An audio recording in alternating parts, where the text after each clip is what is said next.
Hey guys, my name is Jonathan Reich. I'm a licensed CPA in the state of Louisiana. Today I want to talk about the alternatives to Zoho Books. So we have a lot to cover. I want to get kind of in depth on some of these, but I'm going to run through it quickly. So Zoho Books is part of the Zoho platform. You can see here that they do inventory, CRM, payroll, mail. Basically, they're an ERP for businesses.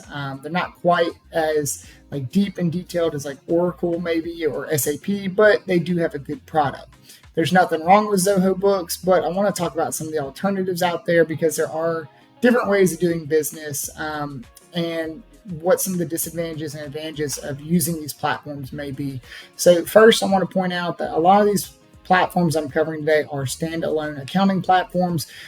So if you are in that Zoho Enterprise Suite, you're not going to have much of the CRM or HR or payroll kind of under all one umbrella. I'm a CPA, I'm an accountant at heart. And so the platforms I'm going to cover today are really focused on putting a Zoho accounting head to head with the platforms themselves. So let's go ahead and jump in. The first one I want to talk about is Puzzle. I've recently been using Puzzle, kind of been using it this year. We're now in November. So been really impressed with it. The first and foremost thing to me is that everything is kind of centered around Puzzle's AI. And so the AI is going to help automatically categorize transactions. It's a little different from some of these legacy softwares that AI was added long after the platform came into existence in 2000, 2005, and it was a bolt-on afterthought. To me, Puzzle is a little different because they built the platform with the AI as the engine. It's the driver of everything in the platform. So it's really intuitive. It's really smart.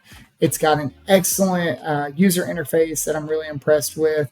It can handle a wide variety of businesses, but from what I've seen, you're really going to be, if you're like a fintech software as a service, or a traditional small business that kind of wants to be hands off.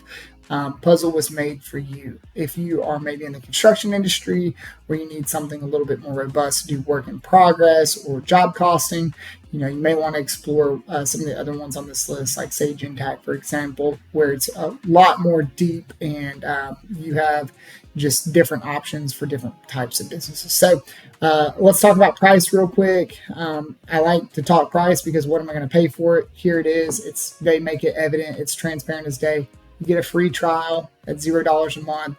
As soon as you outgrow that, it's a reasonable $50 a month. That's probably where most of my clients land. And then $100 a month for some of those higher tier products. So I do like the pricing that they offer here because I think it's very reasonable, especially when you compare it to some of our legacy platforms like Sage or QuickBooks. Other stuff, it's pretty much a continuous close with Puzzle. As data comes in, it's continuously categorized by that AI. And so you never have to do a ton of guesswork. As a head-to-head for Zoho, I would say it's like comparing apples to oranges. Puzzle's kind of the new way of doing things. Zoho is the traditional way of using rules-based logic, patterns, and things like that when you're categorizing transactions. And so they're pretty different platforms. The next one I want to talk about is QuickBooks. Everyone knows QuickBooks. They're the green giant. They're the 600-pound gorilla in the room. Everyone's familiar with QuickBooks. QuickBooks has immense staying power because it can handle pretty much any business you throw at it, whether it be a coffee shop, food truck, construction company, professional services company. QuickBooks can do it all. And I think that's part of the reason it has immense staying power. And it just has that name, QuickBooks. When you think about it, it tells you exactly what it is. To me, that is ubiquitous. And so it's been around forever. There's tons of people who know how to use it. Tons of accountants use it. Tons of CPAs use it. And so you'll never have a problem of finding someone who needs to be trained on your accounting ERP if you need to onboard somebody to help you run your books. A bookkeeper, staff accountant, controller, they're all familiar with it. In my opinion, QuickBooks has kind of gotten a little out of control when it comes to their pricing. Here they had these strike through lines, but anywhere from $38 to $75 to $275 a month. And they put the best features behind a paywall. So Don't really love that. I feel like I'm constantly being nickel and dimed. And then the other thing is like this does not include their payroll package. So it's an additional $37 to I think around $80 a month plus $7 to $12 an employee. I've got some folks who are on QuickBooks who are paying $1,000 a month for it because they need one thing that's in this advanced features that they can't get anywhere else. So that is a big gripe of mine, and they have not slowed down on their price hikes. I think they've had 2 in the last year. But overall, you can use it to generate financials, send out invoices, get reports, do deep dives, house employees. QuickBooks is going to do it all, similar to how Zoho is. I would say QuickBooks and Sage and Oracle on the list today are going to be the closest to what you'll find as like an entire plug and play Zoho ERP. So no other comments on QuickBooks. I just wanted to fuss about the price a little bit. Xero, I do like Xero. To me, Xero is probably a platform that you would use if you're maybe international or you have some vendors who are international, just because they have stronger currency exchange like reportings and things like that, as opposed to a lot of these US centric platforms like Puzzle and QuickBooks and some of the other ones that we're going to go over. So I like Xero because the banking integration is clean. It's easy to reconcile. It is a bit more rules based, but they've had an update this year to where they've really kind of done up the AI a little bit. It's not quite as expensive as QuickBooks. So you can see that it is $90 for their highest platform. But to me, Xero is not going to be able to field as many of those different business types. But for most small businesses, you shouldn't have an issue running Xero unless you're in something really niche, something really odd, like maybe you're in the oil and mineral space and you need decks and divisions of interest and things like that. You might need to find a different software, but it's got really good multi-currency. It's got really good banking integrations, and then it plugs and plays with its payroll provider of choice, Gusto in this instance, really well. So it's all baked in right there. So you can run payroll as it's a misnomer to say within the platform because it's really a direct integration. You're still running it through Gusto, but it's almost so seamless that you may not even realize it. So definitely a big plus there. The next one I want to talk about is Sage Intacct. Sage to me I have a soft spot for Sage. It is pricier. I don't like that you're going to have to sit with a sales rep to get that pricing, as you can see here. But Sage is somewhere in between QuickBooks and Oracle, or QuickBooks and SAP, in that it can do just about any business. There's only maybe 1 or 2 spaces I can think where Sage is not going to be for you.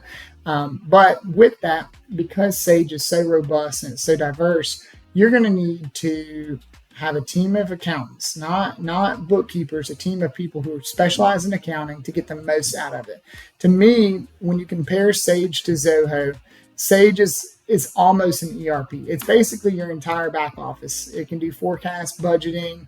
It does your financial statement generation, but it's not quite to where it can do like CRM and HR. You're going to need to bolt on other applications for that. But overall, I really do like Sage because I think they do have a fair price. It's deep, it's diverse, it's been around for a long time. They have a good support community. It's what QuickBooks could be if it was a little bit bigger and, dare I say, not so greedy. So if you are thinking about using Sage, make sure that you have the staff on hand to integrate with it and to get the most out of it. Be prepared to pay and be prepared to spend 6 to 8 months really learning the system to make sure you're getting the most out of it. This one is kind of fun for me. So this is a new one. This is called Digits. Digits compared to Zoho, once again, it's like Puzzle to Zoho. They're just 2 totally different ends of the spectrum. Digits is an AI first engine. It has a really nice overlay. It's going to do all the things that a traditional accounting platform would be and then some. So, everything from building your financial statements to generating reports to kind of getting granular and drilling in. Digits is going to take a lot of that work out of there. So like if there's an anomaly for maybe an expense category under P&L, you can hover right over it. It's right there. I think that's pretty great. And then you can connect with your clients or management directly within the platform. You never have to leave to send an email. You can just flag something, tag someone, send it. I think that's really great. Compared to Zoho, once again, it's totally different. Whereas Zoho is going to be more traditional. You're going to have a team of people working within Zoho. Digits really prioritizes pushing the AI to kind of take that load off your plate. So I don't have any complaints with Digits. I think the UI is sleek. I definitely would recommend you check it out. If we're talking about pricing for everyone else, let's talk about pricing for Digits. You're going to pay $100 a month, so it's a little bit more expensive one on the platform. They do have a $65 option coming soon, and then you can call and figure out what exactly you need and then haggle a price with them. So the next one I want to talk about is NetSuite. This one does not apply to probably 99% of folks watching this video. If you're considering using NetSuite, you're probably integrating from Zoho Books as a software suite. So you're taking everything and then you're going to all push everything to Oracle, because Oracle is just it's too much. It's overkill. It's more products and features than you need. And therefore, I think it doesn't apply to most people. But I did want to mention it because as a toe-to-toe to Zoho, basically you're looking at everything being under that umbrella. Oracle is truly an ERP to where everything can be stored, but you're going to pay for the privilege. You're going to pay a lot of money, lots and lots of money. And then you're going to be locked in typically for years. I've often heard Oracle described as a software company with an army of lawyers to make sure you stay in those contracts. So do be weary of what you're getting yourself into. Be prepared to pay. Make sure you got a team of well-trained staff to take advantage of it, similar to Sage, and then be prepared for that learning curve. FreshBooks is the next one. So FreshBooks is basically, to me, it's QuickBooks Lite. It does reporting, it does invoicing, you can track expenses. Typically, if you have a business and it's running really well, I do feel that oftentimes there may be growing pains with FreshBooks. So do consider that kind of, think about where you want to be 5 years from now. Compared to Zoho, it's a little bit simpler. The user interface is simpler. There's not as much going on with it. It's basically the watered down version of QuickBooks or the watered down version of Zoho. Your reporting isn't going to be as deep, but if you're just somebody who wants to do wedding photography on the side, FreshBooks is perfect. You can send invoices, you can track your gas, you can track, if you've got a couple pieces of equipment on a balance sheet, maybe some mileage and stuff like that. It's perfect. You don't need QuickBooks. You don't need Sage. You don't need Zoho. Use FreshBooks. And so that's kind of where I feel like its niche is. Pricing is pretty cheap compared to some of the other ones on here. You can see here it starts at $10 and then, that's for the first 6 months, $20 a month, and then you can kind of go up to whatever you need if you really want to scale. So relatively a good platform for folks who are self-employed, freelance, or some small businesses with a couple of employees. The final one I want to compare to Zoho is Wave. I like Wave because it's a freemium. You get it for free. I like that a lot. There's not a lot of things in life where you get to kind of take it for a test drive and see if you like it. So that's pretty much the only positive thing about Wave. It's very simple. You're going to have to run payroll out of a different platform. There are going to be fees for a lot of things. It's $20 a month for their pro plan.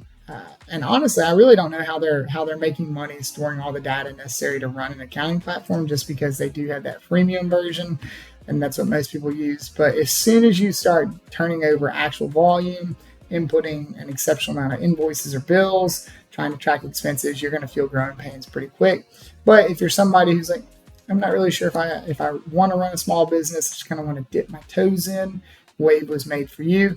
Compared to Zoho, it's skimming the surface as to what you can do with Zoho. So anyway, guys, those are my top Zoho alternatives. I hope you guys learned a lot. I wanted to keep it brief and keep everybody at surface level, but we could really dive in and take a look at some of these. So now that you've kind of seen what's out there, just check them out, make sure they fit for your business, and good luck with your alternative to Zoho.